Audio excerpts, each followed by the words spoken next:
We are looking at several Nest devices here. The person responsible for this nightmare likely shattered multiple recording units entirely. Let us establish some ground rules before diving in.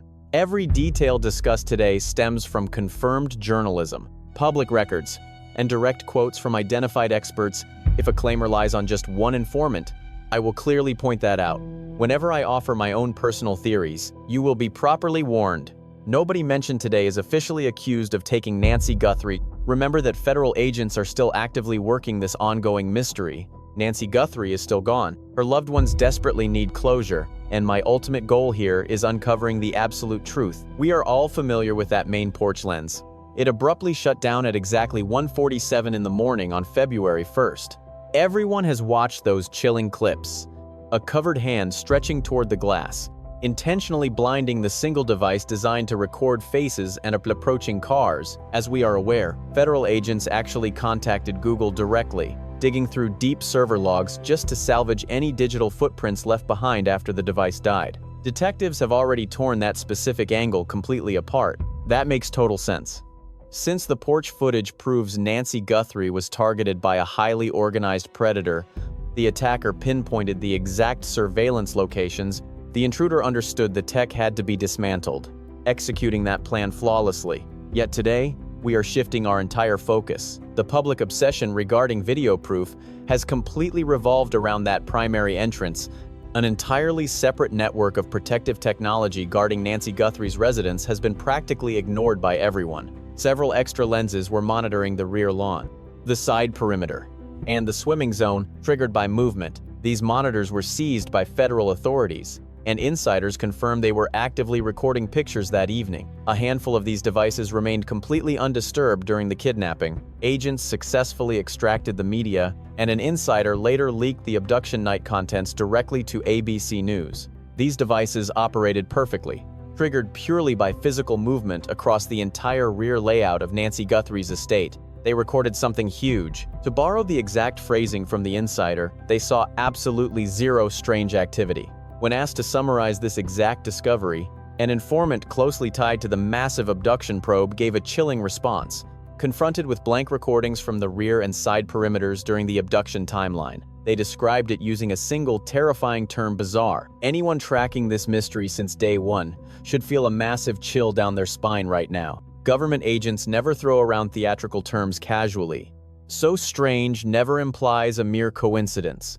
It definitely does not mean a random glitch either. It signifies a massive logical gap. The standard rules were violated, and disrupting expected norms during a major abduction manhunt is never a trivial detail.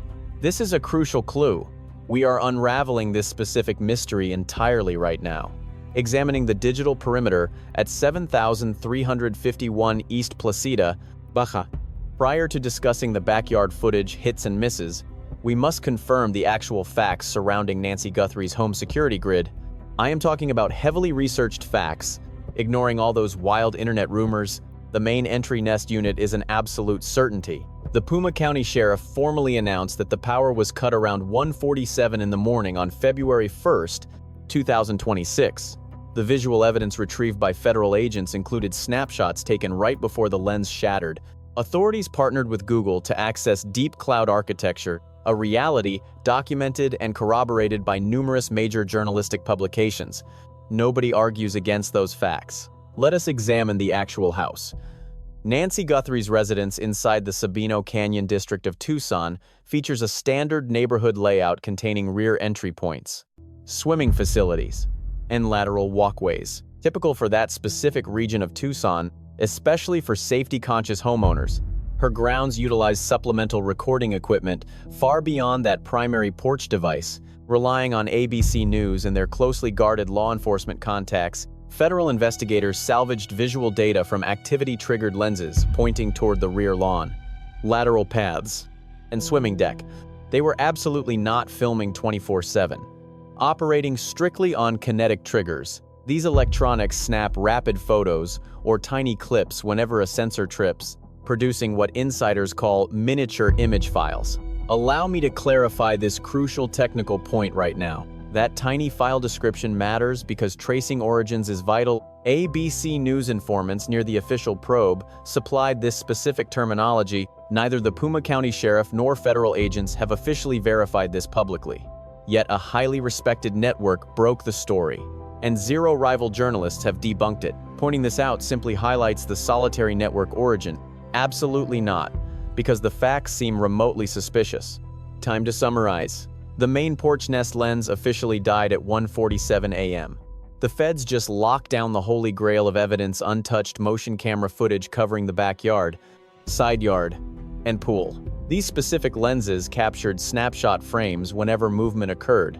So, what exactly did those pictures reveal? Multiple ABC network insiders revealed that during the week prior to February 1st, well before the actual kidnapping night, various unidentified persons repeatedly set off those exact motion sensors. The FBI possesses clear photos showing numerous strangers lurking around Nancy Guthrie's rear and side property lines right before she vanished. Pause and really absorb that detail, because every single piece of information coming next, along with every mystery surrounding the evening of February 1st, relies entirely on this crucial piece of context. A contact from Banfield mentioned the destruction of equipment. This is exactly where the narrative twists and strict fact-checking becomes mandatory.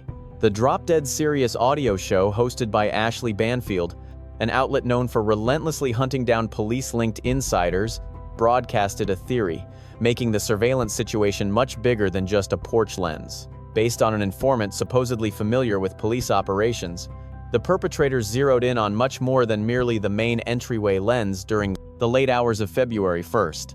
Guthrie reportedly owned numerous security devices around her residence, and they were all shattered. This particular assertion, and I must stress that this comes from just one unverified tip, suggests intruders wrecked several recording units all over the grounds.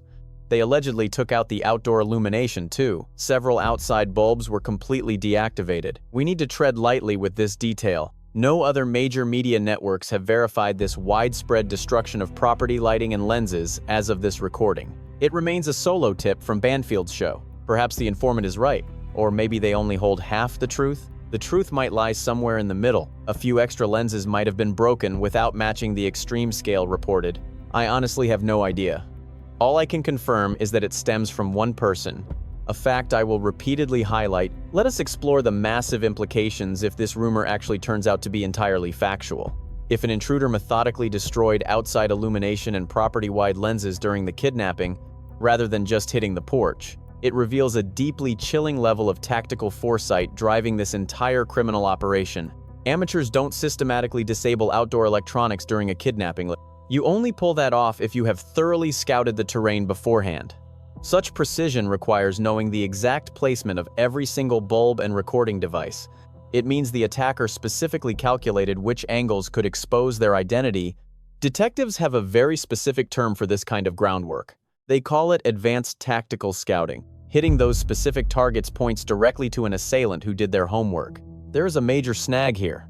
However, because Banfield's rumor completely contradicts the established ABC timeline, assuming the attacker shattered a bunch of recording units, why would a person methodically hunting down outdoor security tech completely ignore the side and rear zones? How did those specific lenses escape unharmed? That is a massive hole in the narrative. If your kidnapping plot involves a deliberate blackout mission and you somehow bypass the rear property sensors, you either missed them entirely or purposely spared them. Considering these exact lenses caught several trespassers on film shortly beforehand. Individuals who likely spotted the equipment, assuming pure ignorance seems highly unlikely. This leads directly to the untouched electronics, the completely unbothered security lenses. We need to pause here, as this remains the most fascinating puzzle piece of the entire surveillance mystery. The rear yard monitors, the side angles, and the swimming zone feeds. Federal agents grabbed all these devices in perfect condition, unbroken, active, and firmly attached to the walls. Reports confirm they worked flawlessly and held readable data. Broadly speaking, 3 theories can explain why the kidnappers ignored these specific monitors that evening. Whichever theory proves true will crack wide open the true nature of this premeditated assault. Theory number 1 implies the perpetrators were completely oblivious to the rear security network. Amidst the frantic rush to breach the home and grab Nancy, they obsessed over the main porch lens and entirely overlooked the rear-facing devices during their escape. While plausible, This theory falls apart when you remember those exact rear monitors recorded multiple strangers trespassing all week long. If you or your accomplices had physically prowled those grounds repeatedly before the hit, stepping right into the crosshairs of those automatic lenses, you definitely knew that security net was waiting, especially after strutting through its field of view before. The second theory suggests getting to the rear surveillance gear was simply too dangerous or physically impossible, sneaking around the backyard just to smash up. Equipment might have eaten up precious minutes and invited disaster.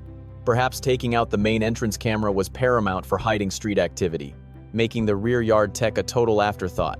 That makes perfect sense if the perpetrator launched their main assault through the front door, leaving the rear entirely ignored. Then we have the third possibility.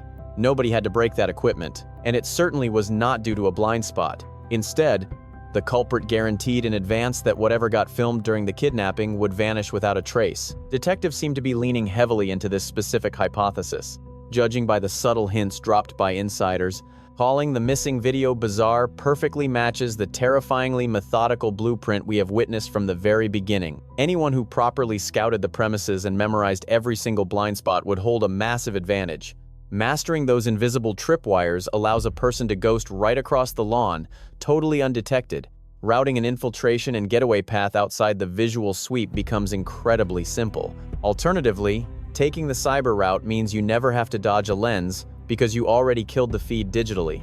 Let us dive into the snapshot dilemma and uncover the true mechanics behind these automated systems. Grasping the underlying tech is absolutely crucial for figuring out why a completely blank timeline during the kidnapping is so damning. These reactive security setups operate entirely differently than continuous dashboard recorders. You cannot just rewind a seamless, non-stop video feed to see every single second of the day.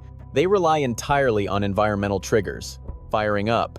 The moment thermal or visual shifts happen inside their programmed perimeter, that is when the hardware wakes up to snap rapid photographs or grab a brief snippet of film. Every single file gets a digital clock punch before heading off to a hard drive or wireless server. Consequently, law enforcement cannot simply sit back with popcorn and watch a flowing cinematic replay. They are looking at a disjointed diary of precise instances where a physical disturbance woke the system up. Zero movement guarantees zero pictures, leaving behind nothing but an empty void in the registry. Federal agents pulling data from the perimeter equipment confirms they possess the entire tracking history and timing logs. They are holding the exact photographic evidence for every single time a leaf blew or a person passed by. Leading up to the 1st of February, those devices were firing off constantly, catching various people over several distinct moments. Yet during the exact time frame, Nancy Guthrie vanished. Insiders claim the digital record is completely sterile. We need to unpack the potential reasons behind that impossible silence. If a person definitely crossed that monitored threshold without leaving a digital footprint, we are left with very few logical conclusions. Either the area remained utterly deserted, or the hardware glitched out completely on its own. Otherwise, somebody intentionally jammed the signal, or the system grabbed the photos but failed to save them. That implies a deliberate roadblock severed the connection between the physical trigger and the digital archive. Normally, movement wakes the sensor up, forcing the lens to snap a high-resolution picture right away. Then that file rides the wireless network straight into a remote database, unless a sudden outage kills the transfer, locking out the profile, rebooting the actual hardware, or altering the master password achieves the exact same blackout. The lens might technically take the shot, but the file gets permanently lost before authorities can ever view it.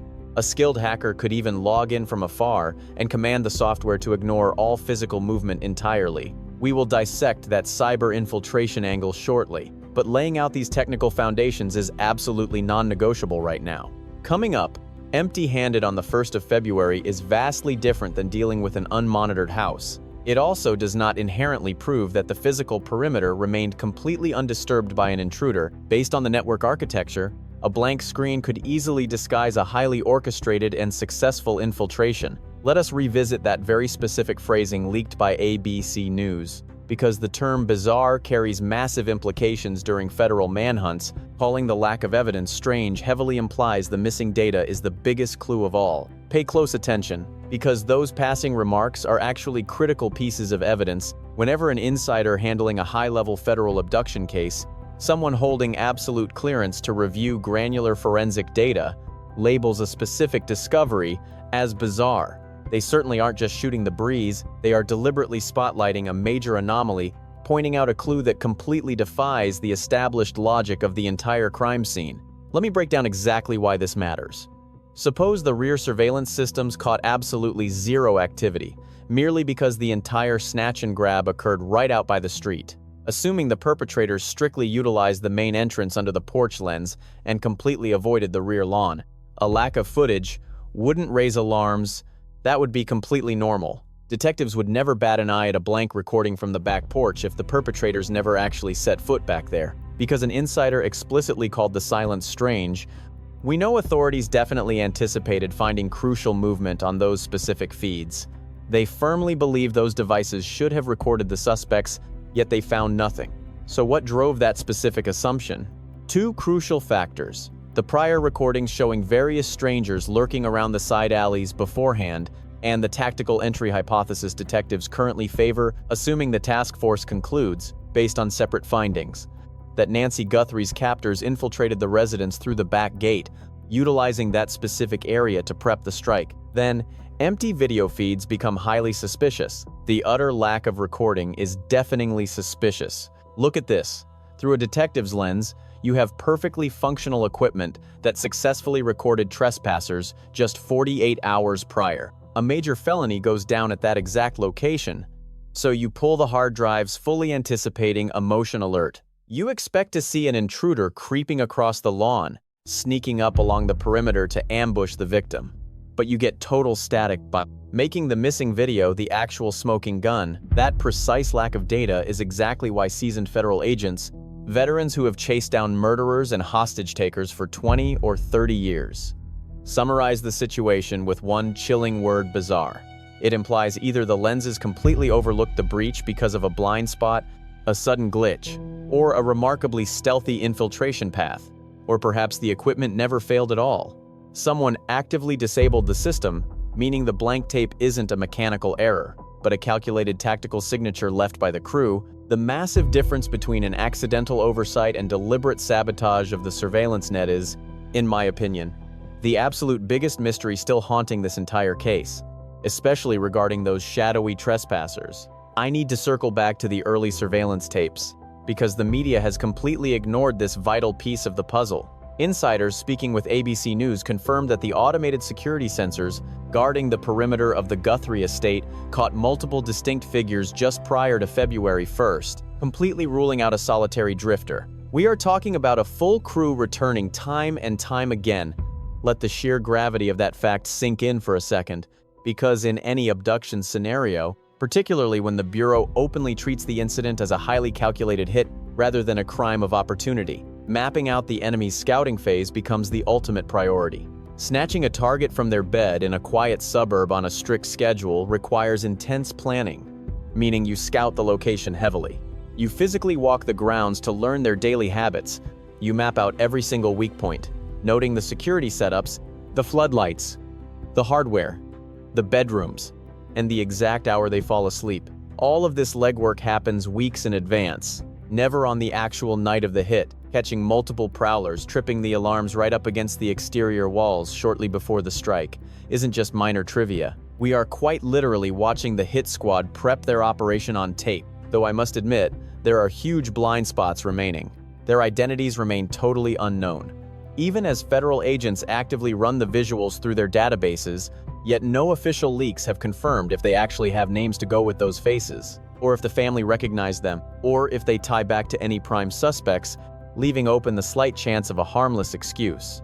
It could be an early lawn crew or wandering locals, but it could easily be a totally malicious crew. One thing remains absolutely certain: the Bureau deemed these recordings critical enough to officially document them, and key insiders viewed them as crucial enough to leak directly to the press. Cops never just shrug off video evidence when something truly sinister is hiding in plain sight. Here is the massive red flag strangers prowling the property just days before the victim vanished into thin air. Yet those exact same lenses caught absolutely nothing when it mattered most, which screams premeditated scouting. The perpetrators were clearly probing the perimeter and figuring out exactly where the motion detectors tripped. By charting out every field of view, the intruders knew precisely what would remain hidden on February 1st. The suspects memorized the entire grid, locating every single area where they could slip by, completely unseen.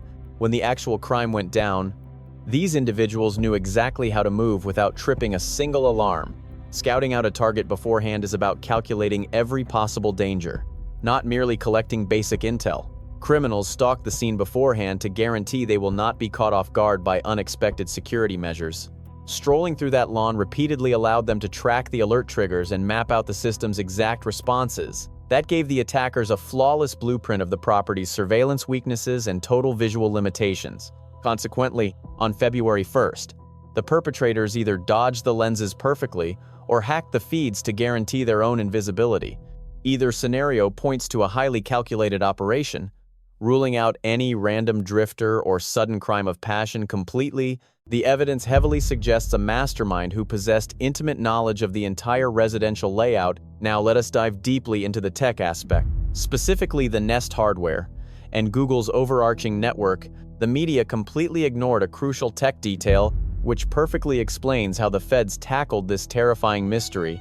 Nancy Guthrie had a Nest lens installed right at her main entrance, serving as the home's primary digital sentry. Since it belongs to the Google family, federal agents easily retrieved the video cache even after the device was violently destroyed. Every piece of hardware within that specific digital ecosystem automatically beams its recorded data straight into the cloud network. The actual clips bypass local storage entirely, getting beamed up to massive corporate data centers for short-term preservation. Authorities simply bypassed the broken hardware and knocked on the tech giant's door to retrieve the missing files. Getting investigators and corporate engineers to extract hidden logs from a smashed gadget is a standard forensic procedure today. Major journalistic outlets have already confirmed that this high-level digital collaboration definitively took place during the case. But nobody is asking the million-dollar question: did the peripheral security lenses run on that exact same digital framework? We still have zero official confirmation on whether the rear surveillance units were linked to her primary user profile. Without hard facts from the press, we are missing a detail that could flip this entire investigation upside down. Should all those devices share a single profile and sync up to the same remote server? The implications are massive. That means whoever shattered the main sensor at 1:47 in the morning already knew exactly how the network ticked. The attacker possessed serious technical know-how to sabotage the setup, possibly even holding the private login details themselves. The intruder could have easily tampered with the equipment firsthand, manipulating the hardware up close without any hesitation. Or maybe they just grabbed the unit barehanded, proving they were completely comfortable inside the property's surveillance bubble. Having the master password grants a hacker total dominance over the entire network, allowing them to manipulate everything from afar. A ghost in the machine could effortlessly tweak alert thresholds, alter capture parameters, and completely change how the system behaves. As long as the intruder had an internet connection and the right login, they could silence every single alarm remotely. A clever infiltrator might have easily manipulated the software parameters to blind the entire security grid in an instant. Shutting down the feeds digitally leaves absolutely no physical evidence behind, meaning the hardware stays perfectly intact but entirely useless. Let me be absolutely crystal clear. This is just a plausible theory, not a legally verified fact from the authorities. However, the digital capability undeniably exists, and it aligns flawlessly with the bizarre breadcrumbs left at the crime scene. We are looking at pristine hardware capturing zero evidence during a kidnapping, which raised massive red flags for key insiders. Should the federal agents uncover hidden technical logs beyond just the front porch video, the case blows wide open. Digging up the complete login history and digital footprints would expose exactly how the rear sensors were secretly neutralized. Detectives would possess an undeniable digital trail, detailing exactly who hacked the system and where the breach originated from. The public remains in the dark about the exact server findings, but the authorities definitely combed through those files. Strangely, the rear lenses recorded absolute silence while Nancy was being snatched, creating a remarkably chilling and suspicious void. These glaring inconsistencies demand far more serious scrutiny than anyone in the media has bothered to give them today. The critical window near 1:47 in the morning. We need to piece together the security footage from the early morning of February 1st, using confirmed facts to expose the glaring holes in the chronological record. The main porch lens died right around 1:47 in the morning, a firm timestamp backed by the Puma County Sheriff's Office. Any events unfolding at the entrance? Whether killing the feed or creeping up to the property meant a breach happened by that exact second. So, what about the rear motion sensors during the evening of February 1st? Did those lenses grab preview shots right up to a sudden, unexplained halt? Did the feeds die before or after 1:47? Or did they stay active all night without logging a single shady event? Authorities are keeping that crucial detail a total secret, and it changes everything. Should the rear sensors have stopped logging movement way before 1:47? That paints a highly specific narrative. That implies the perimeter remained totally empty, or someone silenced the system prior to the porch lens going offline. An attacker might have carefully staged their approach to dodge the security perimeter completely. Alternatively, an unseen hacker tampered with the network before anyone physically approached the property. Suppose the equipment recorded perfectly mundane things all evening, like wandering pets or distant vehicle beams, standard alerts that suddenly ceased at the exact moment the main entrance feed crashed. That changes the entire game, heavily hinting at a flawlessly timed, multi-system takedown. What if the devices actively recorded everything until dawn, fully covering the kidnapping time frame, yet absolutely zero files display any alarming activity? Zero intruders, no creeping around the rear yard, and nothing breaking the ordinary midnight stillness. That drastically shifts our focus to the exact entry method, challenging the main door breach hypothesis. Describing the video as unusual proves detectives are struggling with these possibilities and severely lack solid answers. If the digital evidence was perfectly clear and the rear lens logically captured nothing due to a frontal attack, insiders wouldn't call it bizarre. They would call it expected. So the weirdness absolutely guarantees a flawed narrative. Therefore, the 1:47 window holds far more mystery than a simple porch feed failure. Bringing up digital sabotage, let me dive deep into the digital tampering angle, separating hard evidence from pure speculation for complete transparency. Here is the truth. Nobody smashed the exterior perimeter lenses. Federal agents secured the hardware in perfect condition. The equipment successfully logged several preview files of different people before the kidnapping took place. During the evening of February 1st, the system caught zero threats, a detail insiders frankly called weird. Those are the undeniable facts. Paving the way for my theories regarding contemporary household surveillance gear, the premium setups typically found in extremely cautious Tucson neighborhoods, models that produce the previews leaked to the press, are fully networked machines. Utilizing core software, they constantly transmit data through local wireless signals, controlled via remote servers. These gadgets rely on digital profiles with obvious external vulnerabilities. Sabotaging this equipment rarely involves some complex, cinematic cyber attack. You never need to bypass security codes or find hidden flaws. You just need the exact login. Securing the primary user details for the connected surveillance hub, meaning the exact email and password, grants absolute global authority over the lenses and their configurations. Certain setups allow users to pause movement alerts completely or activate stealth functions based on the specific hardware. You hold the power to dictate exactly what gets saved. Now, this instantly ties back to the massive criminal probe. Grabbing passwords requires zero tech skills if a person already possessed intimate access to the property, network, and gadgets. The codes could simply sit on a sticky note or remain auto-filled on a laptop. Perhaps an authorized user shared them, or a frequent house guest quietly snooped around to steal the info. I am definitely not claiming this as absolute truth.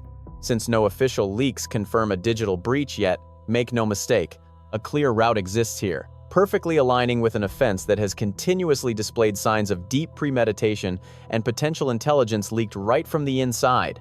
If we ignore the hacking theory, there is a chance the kidnapping occurred strictly in blind spots, meaning those lenses just missed the whole thing. Yet that means believing an intruder who had trespassed across that exact lawn on numerous occasions earlier that week, constantly triggering every single one of those movement detectors, miraculously pulled off a kidnapping on the evening of February 1st while completely avoiding detection. Sure, it could happen. However, detectives clearly remain unconvinced by that notion, officially describing the situation as peculiar while favoring the inside job theory. Let us connect all the dots we have discussed recently. Once you arrange everything chronologically, the collective surveillance data overwhelmingly supports one highly distinct hypothesis regarding how the perpetrators ultimately mapped out their sinister strategy. We and numerous peers have heavily debated the inside job angle, the backdoor hypothesis suggesting a person intimately familiar with Nancy Guthrie's residence, her daily schedule,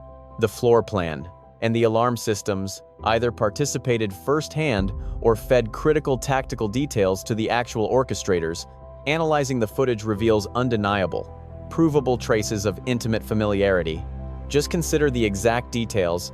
An individual with unrestricted access to this home would automatically recognize the exact location of the front porch lens would be obvious to them. They would realize it watched the roadway, the pavement, and any approaching visitors. They understood this specific device presented the highest chance of facial recognition for anybody walking up to the main entrance. Consequently, they realized the equipment had to be destroyed. Furthermore, the rear surveillance network was no secret. They recognized those units relied strictly on movement triggers, the exact blind spots, the monitored areas, and the precise angles were all known variables to them. They even understood which wireless connection the system utilized. Plus, possessing the login credentials for that security profile gave them the ultimate power to control everything from afar. Compare that premise against the facts.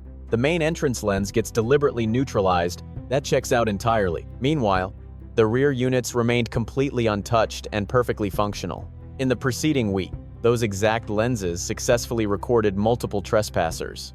Those strangers clearly realized they were being filmed. The lenses caught them during a probable reconnaissance run. Fast forward to the rear surveillance devices during the evening of the actual kidnapping. Absolute silence. Extremely strange.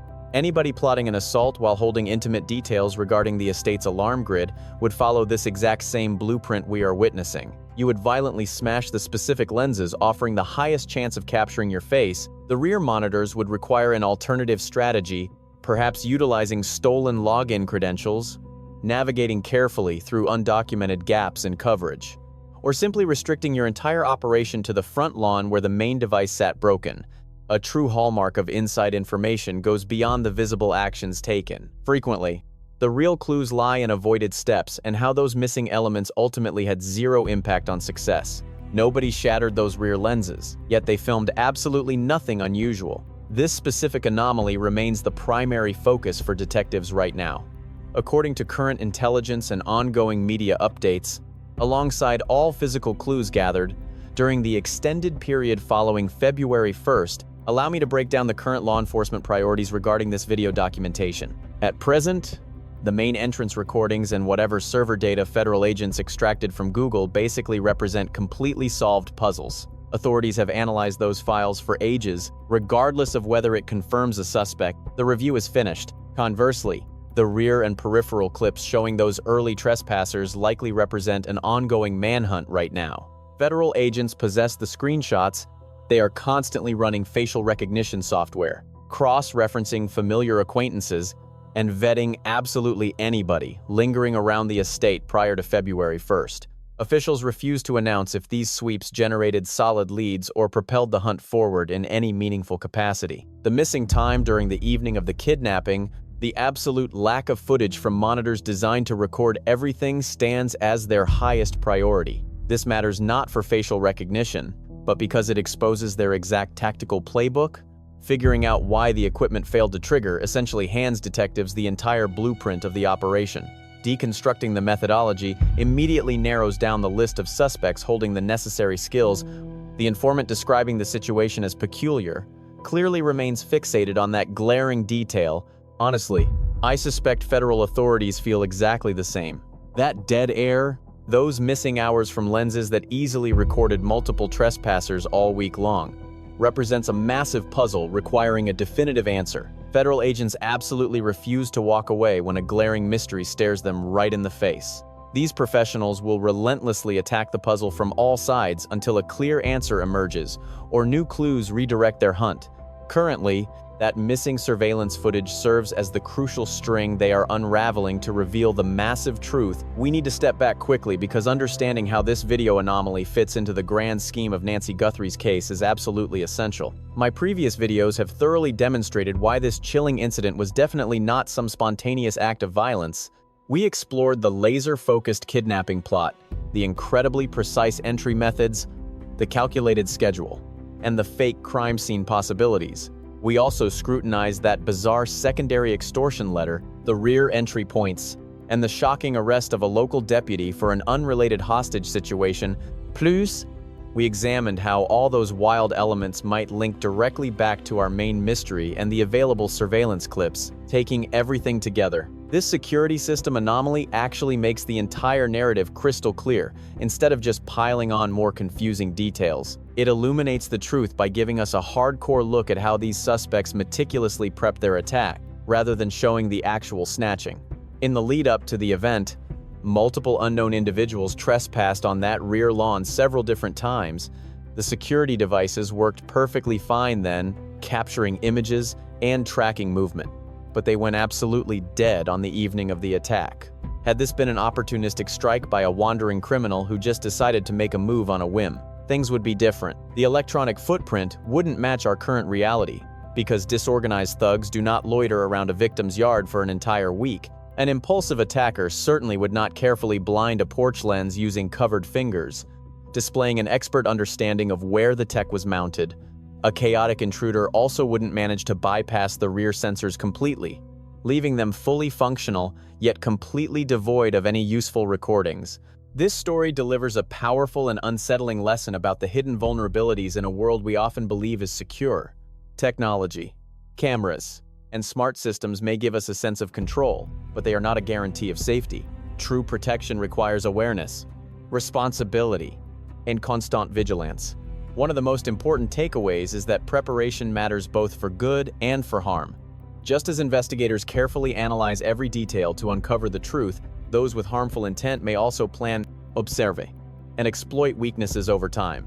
This reminds us to be mindful of what we share, how we protect our information, and who we allow into our personal spaces, both physically and digitally. Another lesson is the value of attention to absence, not just presence. Sometimes, what is missing? A silent camera, a gap in data, an unexplained moment can speak louder than what is seen. In life, paying attention to what feels off can help us recognize danger before it fully reveals itself. Above all, this story calls for empathy and awareness. Behind every mystery is a real human life and a family searching for answers. Let it remind us to stay alert, protect our loved ones, and never ignore the quiet signals that something may not be right.